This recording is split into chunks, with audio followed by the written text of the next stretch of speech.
Discuss करेंगे glycolysis को लेकर के कि हम ग्लाइकोलिसिस के डिफरेंट रूट से कौन कौन से दूसरे प्रोडक्ट्स बना सकते हैं। और दो मॉलिक्यूल्स एटीपी के बनते हैं, तो 2 कार्बन के एसिटाइल कोएंजाइम ए। ग्लाइकोलिसिस बहुत ही ज़्यादा महत्वपूर्ण है। तो आरबीसी के पास माइटोकॉन्ड्रिया नहीं होता है, इसके कारण आरबीसी का शेप बहुत बिगड़ा हुआ सा हो जाता है। उनको सबसे ज़्यादा दिक्कत किस चीज़ की है? उनको सबसे ज़्यादा दिक्कत होती है एथेरोस्क्लेरोसिस से। हम अगर अपने पेशेंट को रेकमेंड करते हैं तो बी कॉम्प्लेक्सेस और मल्टी मिनरल्स इसीलिए रेकमेंड करते हैं। ग्लूटामेट बना है, इसमें एक और अमोनिया दे दिया जाता है, कीटोग्लूटारिक एसिड, और अमोनिया दूसरा वाला निकाल देगा। नमस्कार, आज हम लोग डिस्कस करेंगे ग्लाइकोलिसिस को लेकर के। हम इसके बारे में बहुत पहले से पढ़ते आए हैं, लेकिन आज एक डॉक्टर के तौर पर हम इसको समझने की कोशिश करेंगे। कौन कौन सी चीज़ें ऐसी हैं जो हमें पूरी फिजियोलॉजिकल प्रोसेस जो हमारे बॉडी में चल रही है उसको समझाने में मदद करती है। और एक डॉक्टर के लिए ग्लाइकोलिसिस समझना क्यों इतना ज़्यादा ज़रूरी है। जो आमतौर पर जो क्लासिकल हम पढ़ते हैं इसके स्टेप्स, उससे अलग थोड़ा सा सोचने की कोशिश करेंगे किस तरीके से डिफरेंट जो हम फूड्स लेते हैं उनको एक दूसरे के साथ जोड़ने का क्या क्या प्रक्रिया हो सकता है, कौन कौन सी ऐसी प्रोसेस हो सकती हैं, और एक डॉक्टर के लिए जानना क्यों इतना ज़्यादा ज़रूरी है कि हम ग्लाइकोलिसिस के डिफरेंट रूट से कौन कौन से दूसरे प्रोडक्ट्स बना सकते हैं। और हमें एक पेशेंट को या हमारे सामने कोई पर्सन आते हैं तो उन्हें किस तरीके के फूड को हमें एडवाइस करना है, उन सारी चीज़ों का कॉन्सेप्ट बनाने में बायोकेमिस्ट्री हमारी मदद करती है। और उसका एक बहुत ही आइडियल एग्जाम्पल हमारे सामने आज ग्लाइकोलिसिस है। हम जानते हैं जो भी फूड हम लेते हैं, जैसे अगर हमने ग्लाइकोलिसिस के प्रोसेस में ग्लूकोज को लिया है तो ये पायरुविक एसिड में बदलता है। बदलता क्यों है? एनर्जी के प्रोडक्शन के लिए। लेकिन जो ग्लूकोज 6 कार्बन की बनी हुई है उसको हर एक स्टेप पर तोड़ना है, और इस तरीके से तोड़ना है कि ये ऑक्सीडाइज होकर के 6 कार्बन का जो ग्लूकोज है वो 6 मॉलिक्यूल ऑफ कार्बन डाइऑक्साइड और 6 मॉलिक्यूल्स ऑफ वाटर बनाए। हम जानते हैं इस तरीके की प्रोसेस चलती है। कैसी प्रोसेस चलती है? जो आमतौर पर आप सोचते हैं ना कि कार्बन हर एक जो ग्लूकोज के भीतर है उसे कैसे कार्बन डाइऑक्साइड और वाटर में बदला जाए, उसी चीज़ को आज हम समझने की कोशिश करेंगे। देखिए, ग्लूकोज पायरुविक एसिड में बदलता है, 6 कार्बन का पहले 3 कार्बन में बदलता है। इसके बाद ये 3 कार्बन से 2 कार्बन के एक मॉलिक्यूल एसिटाइल कोएंजाइम ए के तौर पर यहाँ से 3 से 2 में बदला, और फिर वो जो उसके 2 मॉलिक्यूल्स होते हैं एसिटाइल कोएंजाइम ए के, वो अपने कार्बन को तोड़ते हुए क्रेब्स साइकिल के भीतर कार्बन डाइऑक्साइड बनाने का काम करते हैं। तो इस तरीके से कार्बन डाइऑक्साइड निकलता है। ठीक बात। इसके बाद क्या होता है? अगली प्रोसेस जिसमें होता है electron transport chain. Electron transport chain को हम ऑक्सीडेटिव फास्फोराइलेशन की घटना कहते हैं, जिसमें वाटर प्रोड्यूस होता है। कैसे वाटर प्रोड्यूस होता है इस चीज को भी हम यहां पर देखने की कोशिश करेंगे। तो जो अभी तक आप पढ़ते आए हैं कार्बन डाइऑक्साइड और वाटर का प्रोडक्शन, उसमें कार्बन डाइऑक्साइड को प्रोड्यूस करने में क्रेब्स साइकिल और उसके आसपास के रिएक्शंस हमारी मदद करेंगे। जैसे लिंक रिएक्शन में कार्बन डाइऑक्साइड निकलेगा, क्रेब्स साइकिल से 2 कार्बन डाइऑक्साइड निकलेंगे, और ये आप जानते हैं ना, ये साइकिल 2 पार्ट्स में डिवाइड होती है। तो इस तरीके से 6 molecules of carbon dioxide Krebs cycle के कंट्रीब्यूशन से निकलते हैं, और 6 मॉलिक्यूल्स ऑफ वाटर जो निकलता है वो इलेक्ट्रॉन ट्रांसपोर्ट चेन के कंट्रीब्यूशन से निकलता है। क्या इसका मकसद कार्बन डाइऑक्साइड और वाटर बनाना है? बिल्कुल नहीं। इसका मकसद है एनर्जी को प्रोड्यूस करना। कैसे ये एनर्जी प्रोड्यूस करता है वही हम समझने की कोशिश करेंगे। तो ग्लूकोज 6 कार्बन का 3 कार्बन के पायरुविक एसिड में बदलता है, और इस प्रोसेस में कुछ एटीपी जनरेट होती है। यह अभी पूरी की पूरी ग्लूकोज की एनर्जी को निकाला नहीं गया, इसलिए इसे हम माइटोकॉन्ड्रिया के भीतर क्रेब्स साइकिल में चलाते हैं। पायरुविक एसिड एंटर करता है और एसिटाइल कोएंजाइम ए के थ्रू ये क्रेब्स साइकिल में एंटर करता है। इस दौरान भी कुछ एनर्जी निकलती है, लेकिन अभी पूरी की पूरी एनर्जी निकल नहीं पाई है। तो होता क्या है? इसे एंटर कराया जाता है किसे? यहाँ पर बनने वाले कुछ खास मॉलिक्यूल्स को। कौन है वो मॉलिक्यूल्स? NADH और FADH2 जैसे कुछ मॉलिक्यूल्स होते हैं। क्या ये मॉलिक्यूल्स ग्लाइकोलिसिस में भी बनते हैं? यस, बनते हैं। देखिए, ग्लाइकोलिसिस से निकला हुआ NADH, या फिर क्रेब्स साइकिल और लिंक रिएक्शन से बनने वाला NADH और FADH2 जो क्रेब्स साइकिल में प्रोड्यूस होता है, इन्हें हम भेजते हैं ऑक्सीडेटिव फास्फोराइलेशन के लिए, जिस दौरान हमें कंप्लीट ATP के मॉलिक्यूल्स मिलते हैं जो हमारी सेलुलर लाइफ को चलाने के लिए बेहद ज़रूरी होते हैं। ये एक सामान्य सा रिएक्शन पूरी की पूरी कंप्लीट पिक्चर को बताने में हमारी मदद करता है। यह बात न सिर्फ ग्लूकोज से जुड़ी हुई है कि बल्कि हम इसमें डिफरेंट स्टेप्स पर देखने की कोशिश करेंगे। मैंने शुरू में ही आपसे कहा कि एक डॉक्टर के नज़रिए से ये सिर्फ कार्बोहाइड्रेट की साइकिल नहीं है। आप एक डॉक्टर के तौर पर यहाँ पर अमीनो एसिड्स का कनेक्शन कैसे है, आपके फैट्स का, लिपिड्स का कैसे इस साइकिल से कनेक्शन है, ये भी जानना बहुत ही ज़्यादा ज़रूरी होगा।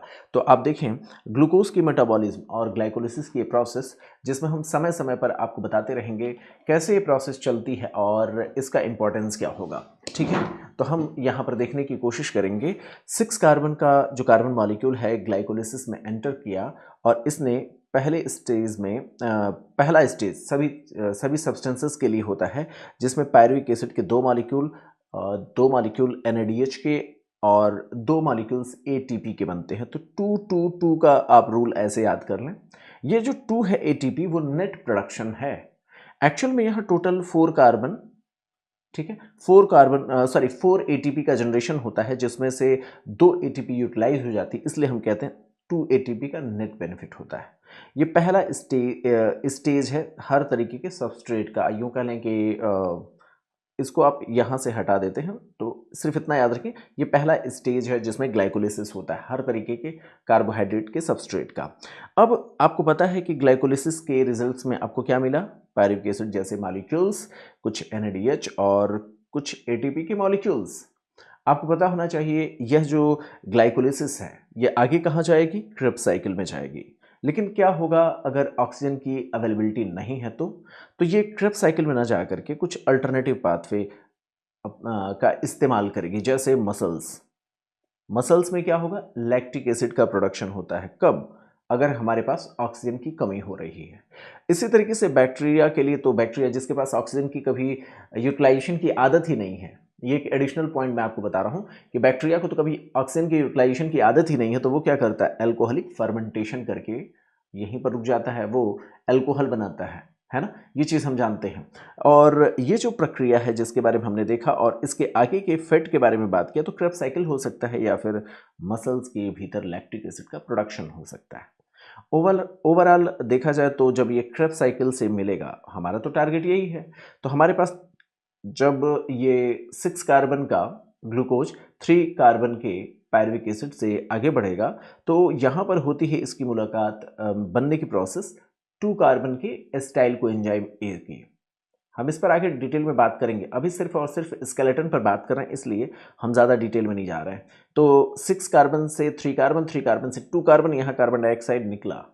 ये जो प्रोसेस चल रही है ना, इसे हम कहते हैं लिंक रिएक्शन। किसका लिंक रिएक्शन भाई, क्रेब्स साइकिल से जुड़ने का लिंक रिएक्शन। इस दौरान होता क्या है, इस दौरान होता है ये है, लिंक रिएक्शन में भी कुछ NADH H+ के मॉलिक्यूल्स बनते हैं।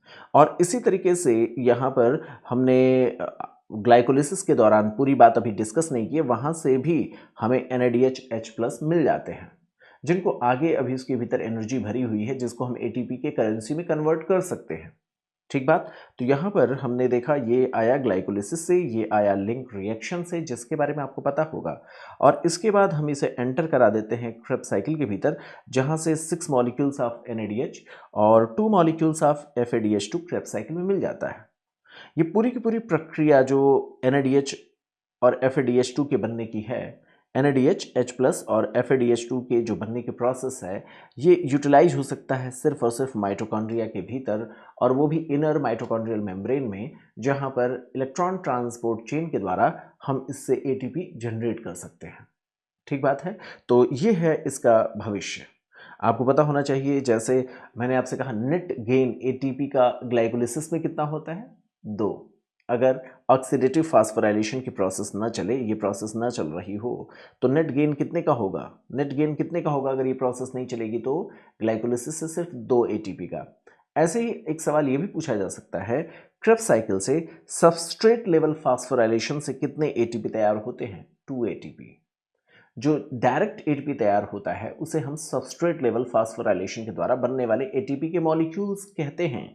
तो यहाँ पर भी सबस्ट्रेट फास्फोराइलेशन से 2 ATP, ग्लाइकोलिसिस में भी 2 ATP का फॉर्मेशन होता है। तो ये जो आपके हाई एनर्जी के मॉलिक्यूल्स हैं, ये इलेक्ट्रॉन ट्रांसपोर्ट चेन में जाते हैं। यहाँ पर क्या होगा, वाटर का प्रोडक्शन होगा। मैंने अभी आपसे कहा था कार्बन डाइऑक्साइड के प्रोडक्शन की जिम्मेदारी जो होती है, सोचिए नेचर कितना खूबसूरत है, इसने ग्लाइकोलिसिस को किस तरीके से डिवाइड कर रखा है। कार्बन डाइऑक्साइड को बनाने की जिम्मेदारी आपको पता ना, वैसे भी अगर आप एक कागज के टुकड़े को, इसको, इस पेन को, किसी भी चीज को अगर आप जलाएं तो कार्बन डाइऑक्साइड और वाटर बनेगा, लेकिन यहाँ पर carbon dioxide via Krebs cycle and water via electron transport chain. और जब इलेक्ट्रॉन ट्रांसपोर्ट चेन के साथ पूरी तरीके से मिल करके काम करेगा तो 28 मॉलिक्यूल्स ऑफ एटीपी कंप्लीट हमें मिलते हैं। तो इस तरीके से हमारा Krebs cycle electron transport chain के साथ एसोसिएट होकर के 28 मॉलिक्यूल्स ऑफ एटीपी बनाता है। और प्राइमरी स्टेज क्या है, ग्लाइकोलिसिस। तो ग्लाइकोलिसिस बहुत ही ज़्यादा महत्वपूर्ण है। ग्लाइकोलिसिस के तमाम अप्लाइड कनेक्शंस हैं जिसके बारे में हमें पता होना चाहिए। आगे हम इसके सारे स्टेप्स पर बात करेंगे जो आप जानते हैं, जो पहले से पढ़ते आए हैं, लेकिन इसके कुछ खास जो कनेक्शंस हैं उस पर बात करना बेहद ज़रूरी है। सबसे पहला स्टेटमेंट तो आपके दिमाग में होना चाहिए, ग्लाइकोलिसिस होता कहाँ पर है। जितने भी सेल्स हैं उनके साइटोप्लाज्म में होता है, माइटोकॉन्ड्रिया में नहीं होता है, ध्यान रहे। What is the end product and feature of glycolysis, इस पर तो हमने बात कर रखा है। ग्लूकोज से पायरुविक एसिड के 3 मॉलिक्यूल्स बनाना। इसके बाद अगर एनएरोबिक, अगर कार्बन डाइऑक्साइड की कमी है तो लैक्टिक एसिड बनता है, और अगर ऑक्सीजन की सफिशिएंट अवेलेबिलिटी है तो फिर ये एरोबिक रेस्पिरेशन की प्रोसेस को आगे बढ़ाएगा, एस्टाइल कोएंजाइम ए बनाएगा और क्रेब्स साइकिल में एंटर कर जाएगा। एस्टाइल कोएंजाइम ए 2 कार्बन का, तो इसलिए जब ये लिंक रिएक्शन चल रहा होता है तो 1 molecules of carbon dioxide produce होता है। मुझे उम्मीद है ये बात आपको पता है। अब जब बात इसकी हो गई है तो इस पर तो खूब सारे चर्चा होने हैं। ये एनएरोबिक जो रेस्पिरेशन की प्रोसेस है जिसमें लैक्टिक एसिड का फॉर्मेशन होता है, ऐसा कैसे हो पाता है, उसकी एनर्जेटिक्स क्या है, चलिए देखने की कोशिश करते हैं। लैक्टिक एसिड फर्मेंटेशन या विदाउट ऑक्सीजन कैसे हमारे बॉडी में लैक्टिक एसिड का प्रोडक्शन होता है। तो ये एनएरोबिक रेस्पिरेशन का कंक्लूजन है जिसमें ग्लूकोज से आमतौर पर ग्लाइकोलिसिस से पायरुविक एसिड बनता है। नेट 2 एटीपी का प्रॉफिट होता है, ये बात आप जानते हैं। इसी दौरान होगा क्या, मैंने आपको बताया था 2 मॉलिक्यूल्स NADH+ के भी बनते हैं। इस चीज़ को आपको मैंने बता रखा है। ग्लाइकोलिसिस का भविष्य ये है, इसमें 2 मॉलिक्यूल्स ये इलेक्ट्रॉन ट्रांसपोर्ट चेन में जाते हैं, माइटोकॉन्ड्रिया के भीतर एंटर करते हैं, लेकिन यहाँ तो ऑक्सीजन ही नहीं है, तो इसका भविष्य क्या हो सकता है। ये भविष्य कैसे अपना देखेगा जब लैक्टिक एसिड का फर्मेंटेशन होगा। तो होता कुछ यूं है कि पायरुविक एसिड से क्रेब्स साइकिल आगे बढ़ नहीं सकता है, तो होता ये लैक्टेट डिहाइड्रोजनेज। अगर ये पायरुविक एसिड अगर क्रेब्स साइकिल में जाता तो पायरुवेट डिहाइड्रोजनेज होता, लेकिन यहाँ पर क्या, लैक्टेट डिहाइड्रोजनेज जो कि लैक्टिक एसिड बनाएगा, और उस दौरान इसका बड़ा अच्छा रोल होता है। हालांकि ये एनर्जी नहीं प्रोड्यूस करता है, लेकिन ये करेगा क्या, ये NADH इस पायरुविक एसिड से लैक्टिक एसिड बदलते समय NAD+ को बनाता है। NAD+ अगर नहीं बना तो ये पूरा का पूरा रिएक्शन स्टार्ट नहीं हो पाएगा। तो इसीलिए आप समझ सकते हैं NAD+ को बनाने के लिए इसका दोबारा यहाँ रीजनरेशन ज़रूरी है।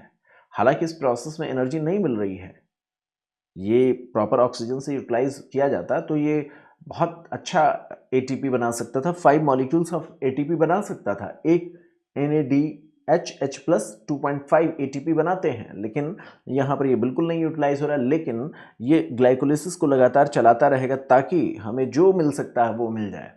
आम तौर पर आपको पता ना कि जब आपके पीछे सर्वाइवल का खतरा हो तो उस समय ऑक्सीजन की सफिशिएंट आपको ना मिल पाए और आप दौड़ते रहें, पीछे से कोई जानवर आपको दौड़ा रहा हो, तो लैक्टिक एसिड की सिंथेसिस होती है हमारे मसल्स में, और उस दौरान कोशिश होती है जो मिल जाए उतना ATP लेते रहें और साइकिल चलाते रहें। इस इतने कम ATP में भी हम सर्वाइवल की कोशिश कर लेते हैं। तो ये एक्सट्रीम एक्सरसाइज की कंडीशंस या कोई डेंजरस सिचुएशन में होने वाली बात है। इसी तरीके से एरिथ्रोसाइट्स की बात करते हैं जो विदाउट न्यूक्लियस होते हैं। इसका पॉइंट हम क्यों यहाँ पर मेंशन कर रहे हैं, इसका पॉइंट इसलिए हम यहाँ पर मेंशन कर रहे हैं क्योंकि ये विदाउट न्यूक्लियस सर्वाइव करता है। आप जानते हैं ना, इसके भीतर न्यूक्लियस नहीं है। न्यूक्लियस नहीं है, इसकी वजह से आप यहाँ पर देखेंगे जो बहुत सारी चीज़ें ऐसी हैं जो यहाँ पर प्रॉपर काम नहीं करती हैं। जैसे इसके पास क्रेब्स साइकिल जैसे प्रोसेस भी नहीं चल पाती है।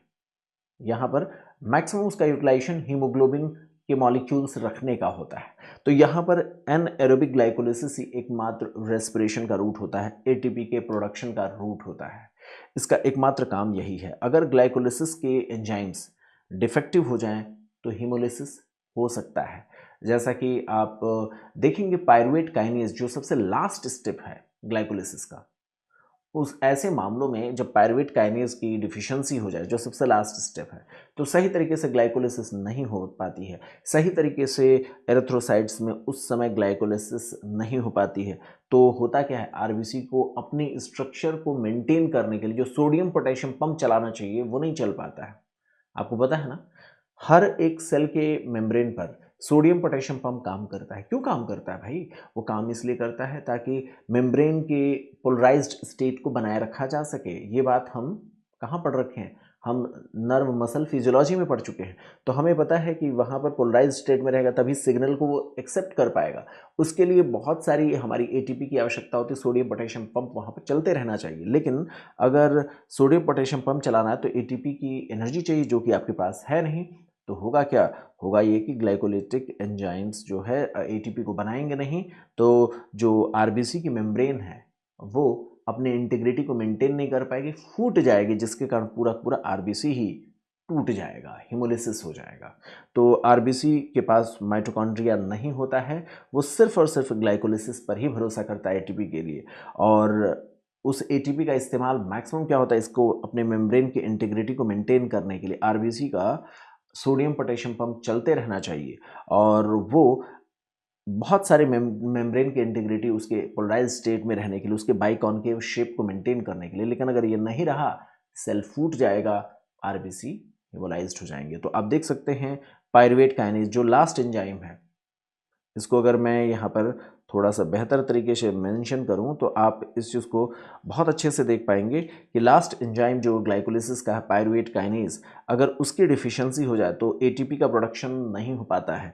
इसके कारण आरबीसी का शेप बहुत बिगड़ा हुआ सा हो जाता है और आरबीसी जो है स्पेक्यूलेटेड हो जाती हैं और आरबीसी लास्ट में चल करके वाटर के वाटर को ले करके स्वेल करके उनकी लिसिस हो जाती है। तो इस तरीके की घटनाएं हमें देखने को मिल जाती हैं।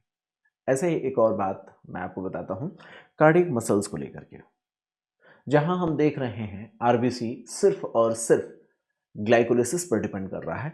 कार्डियक मसल्स ग्लाइकोलिसिस पर बहुत कम रिलाई करते हैं, उस पर बहुत कम डिपेंडेंट होते हैं।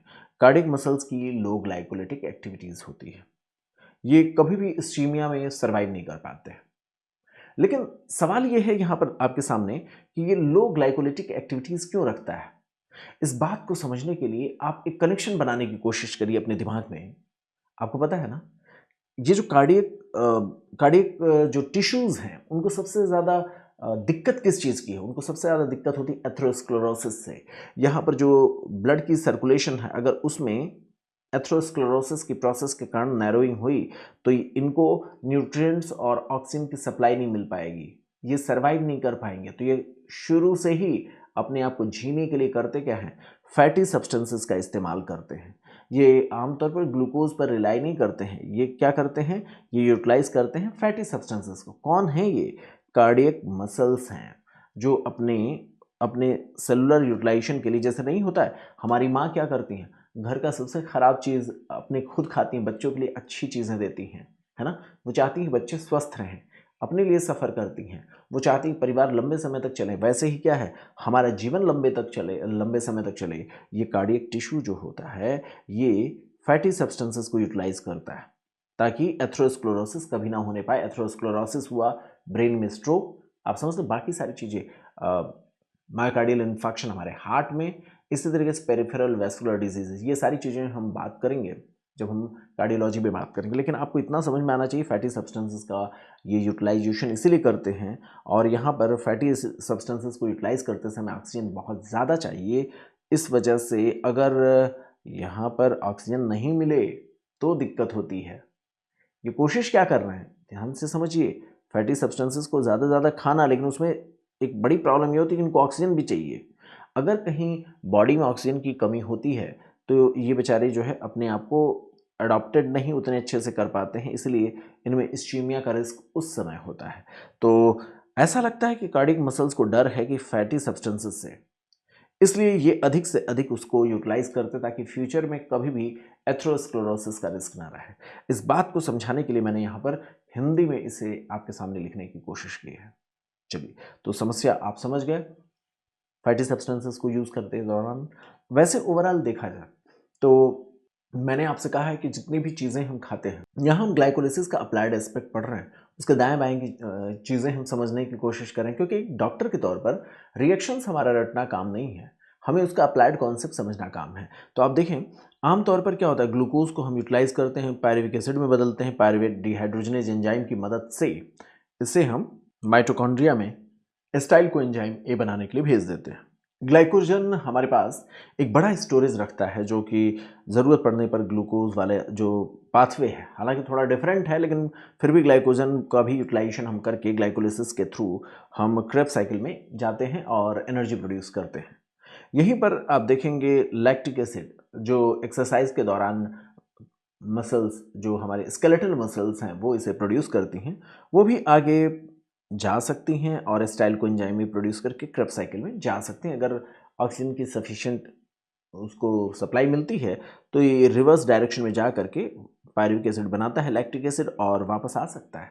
ये कैसे वापस आएगा, कैसे ये क्रेब्स साइकिल का हिस्सा बनेगा, अभी हम थोड़ी देर में आपको बता देंगे। अब आप सोच रहे होंगे कि भाई ग्लाइकोजन हो गया, ग्लूकोज हो गया, ग्लूकोज से बना हुआ लैक्टिक एसिड हो गया, ये सब तो सीधे सीधे जा रहे हैं। क्या होगा अगर हमारे पास प्रोटीन का सोर्स हो, प्रोटीन का सोर्स हो?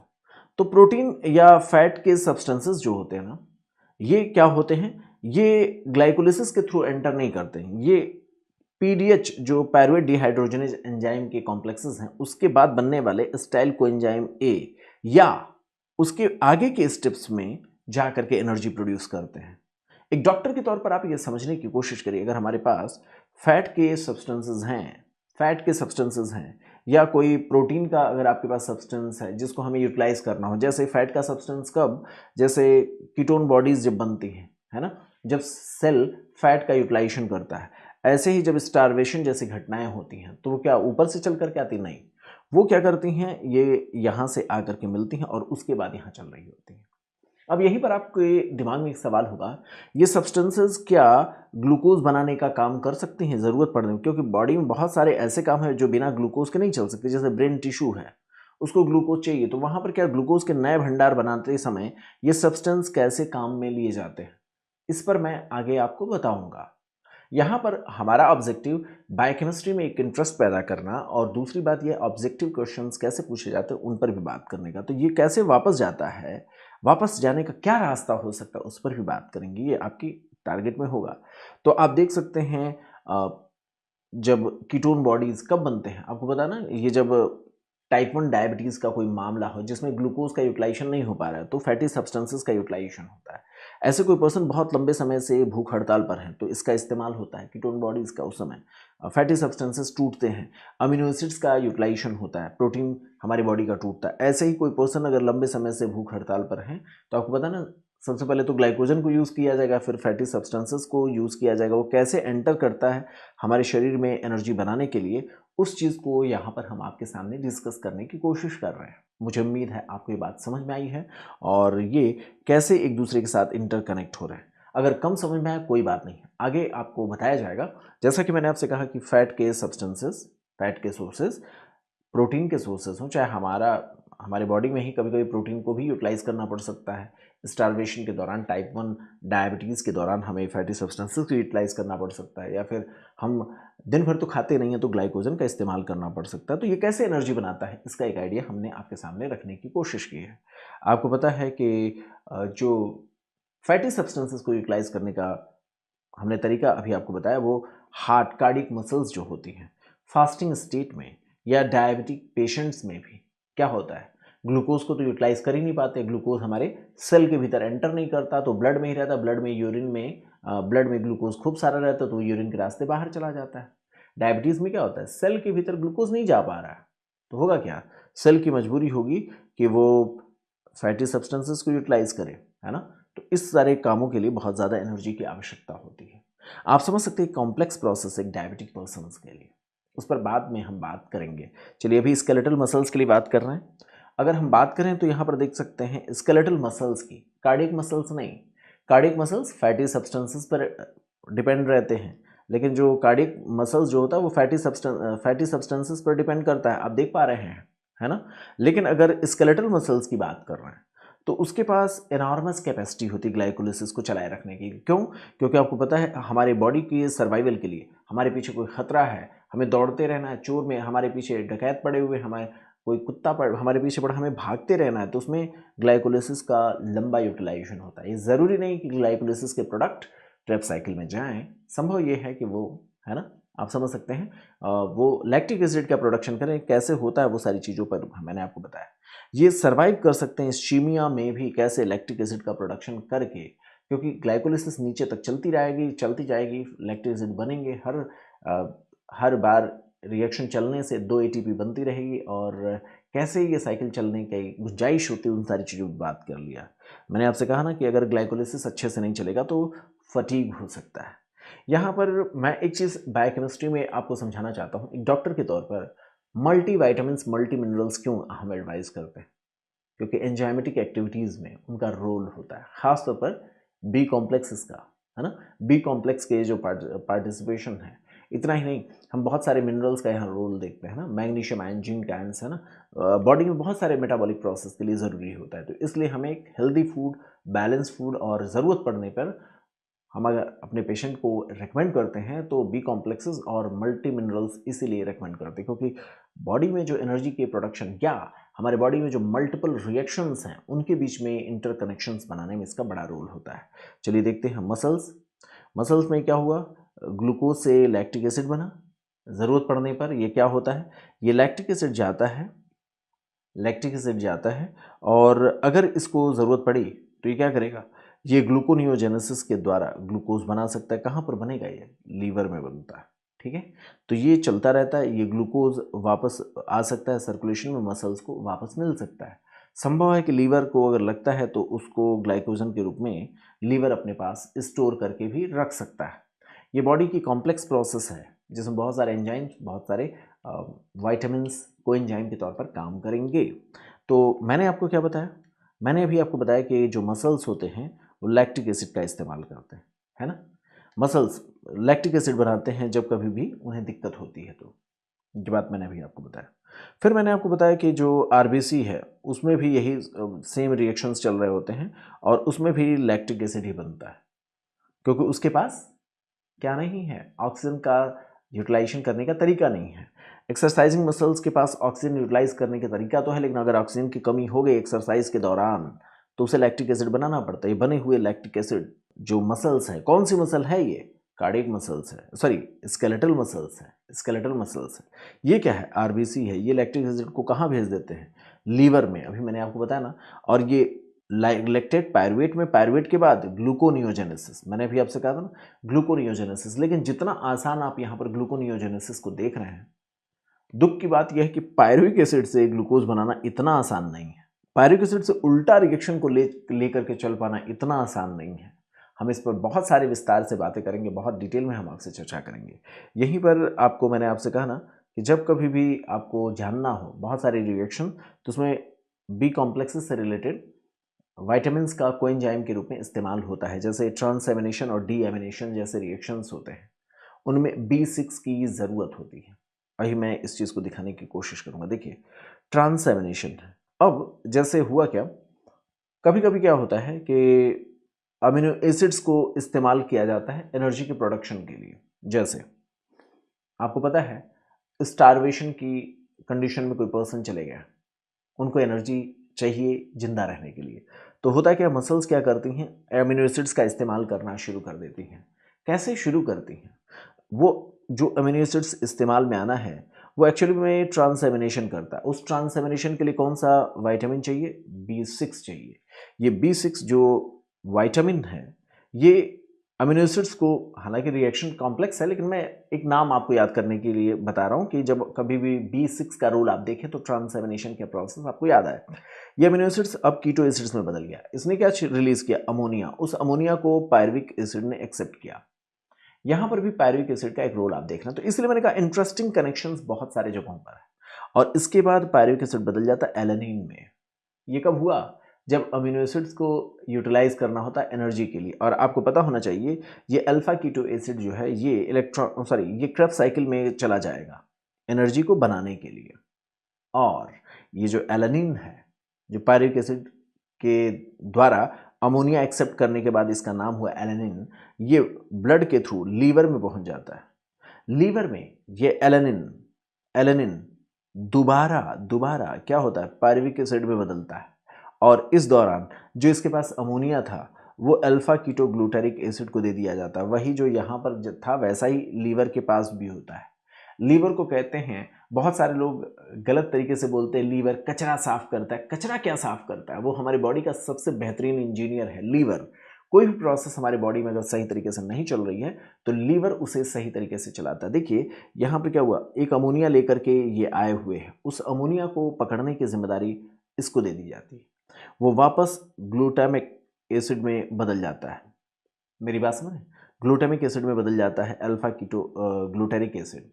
और ये जो एलेनिन है ये यहाँ पर पायरुविक एसिड में बदल जाता है। लीवर की इस प्रक्रिया में, लीवर सेल की हिपेटोसाइट्स की इस प्रक्रिया में एक एंजाइम की जरूरत होती है जो ALT एलेनिन ट्रांसफरेज या SGPT कहा जाता है।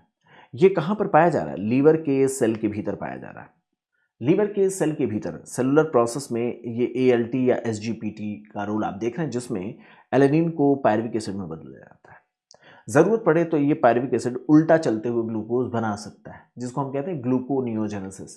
क्या इतना आसान है क्या? नहीं भाई, ग्लूकोनियोजेनेसिस इतना आसान नहीं होता, लेकिन ज़रूरत पड़ने पर बॉडी इसे करती है और उसके द्वारा ग्लूकोज बनाती है। कैसा होता है ग्लूकोनियोजेनेसिस, बाद में बात करेंगे।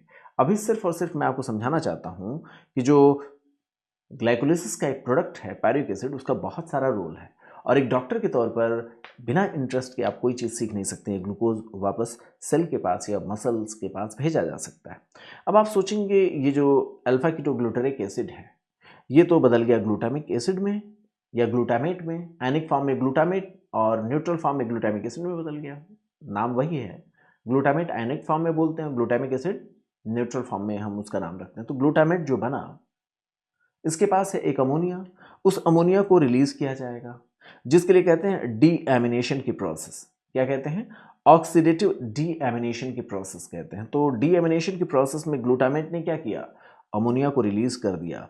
और इसके बाद क्या होता है, ये वापस जो है अल्फा कीटोग्लूटारेट में बदल जाता है। इस तरीके से बना हुआ अमोनिया यूरिया साइकिल का एक हिस्सा बन जाता है।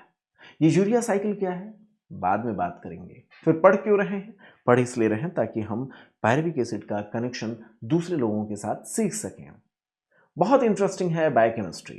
चलिए अब यहीं पर आप देखें तो मैंने आपसे कहा कि जब पूरी बॉडी में एनर्जी के प्रोडक्शन की बात चल रही है तो मसल्स में तो पायरुविक एसिड का रोल लिया गया एलेनिन बनाते समय। ऐसा हमारी बॉडी में जो दूसरे सेल्स हैं वो क्या करते हैं? तो अमीनो एसिड्स का यूटिलाइजेशन एनर्जी प्रोडक्शन के लिए बाकी सारे सेल्स कैसे करते हैं?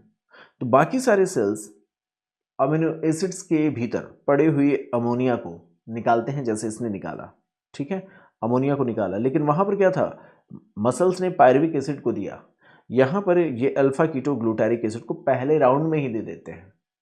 आप यहां पर देखें अंतर, यहां पायरुविक एसिड को दे करके फिर एलेनिन बनाया गया। एलेनिन मसल्स के पास एलेनिन को ही ब्लड के सर्कुलेशन में जाएगा, वो एलेनिन अल्फा कीटोग्लूटारिक एसिड को देगा और ग्लूटामेट में ये बदल जाएगा अल्फा कीटोग्लूटारिक एसिड और वापस पायरुविक एसिड में बदल जाएगा। यहाँ की जो प्रक्रिया है, यहाँ की जो स्टेप्स हैं, ये एक तरीके से मैक्सिमम सेल्स में गायब कर दिए जाते हैं। मैक्सिमम सेल्स में गायब कर दिए जाते हैं।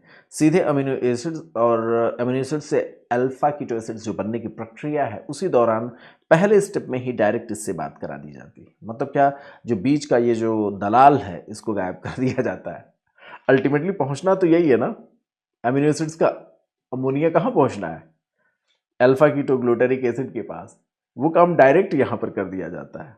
उम्मीद करता हूँ आप समझ गए होंगे और अब आप समझ गए होंगे कि ये एक दलाल के रूप में बीच में घुसा पड़ा हुआ है। खैर, ज़रूरी है, मसल्स का जो मैकेनिज्म है ना बहुत सारे मामलों में मसल जो होता है, इस दलाल या मसल बहुत सारे ऐसे काम करता है, पहले से दिमाग बनाए रखिए। जैसे मैंने भी आपसे लीवर को के बारे में एक अच्छी सी बात कही कि हमारे बॉडी का इंजीनियर है, बहुत सारे काम को करता है। ऐसे मसल्स को लेकर के एक दिमाग में बात याद रखिएगा कि बहुत ज़्यादा सेल्फिश है।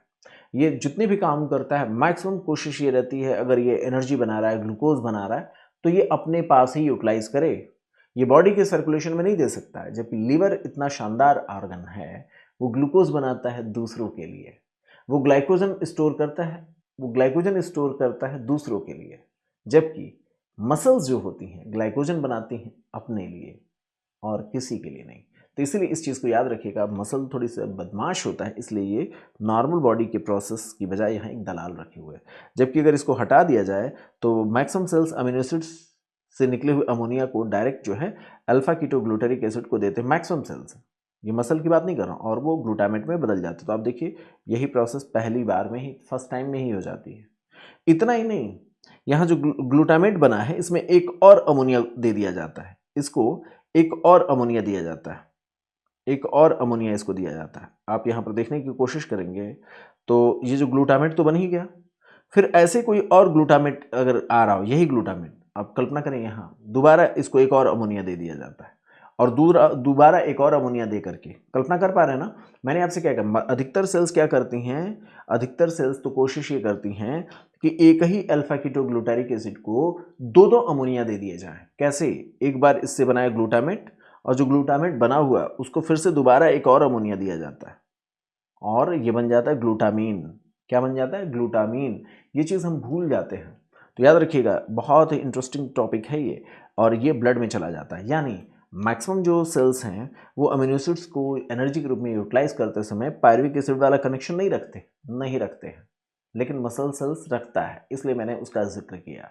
फिर आप कहेंगे ग्लूटामीन क्या करेगा?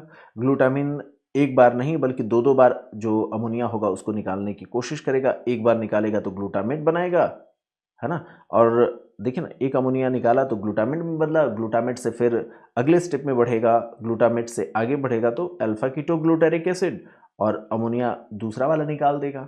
ये सारे के सारे यूरिया में यूटिलाइज हो रहे होंगे। तो इस तरीके का काम लीवर करता है। ये जो स्टेप्स मैंने आपको समझाया ये नीट में पूछे गए स्टेप्स हैं। बहुत ही शानदार तरीके से मैंने आपको एक इंटरकनेक्शंस बनाने की कोशिश की। मोस्टली जो सेल्स होते हैं वो अमीनो एसिड्स को कैसे यूज़ करते हैं, मसल्स की सेल्स कैसे पायरुविक एसिड का इस्तेमाल करती है, ट्रांसएमिनेशन और डीएमिनेशन में विटामिन B6 का क्या रोल होता है, और लैक्टिक एसिड कैसे प्रोड्यूस किए जाते हैं, कैसे बॉडी में बाकी सारे सेल्स कैसे एनर्जी का इस्तेमाल करते हैं, ये सारी डिस्कशन हमने आपके साथ किया है। अगले लेक्चर में जब हम आपके साथ बात करेंगे तो उसमें ग्लाइकोलिसिस को बहुत डिटेल में आपके साथ चर्चा करेंगे।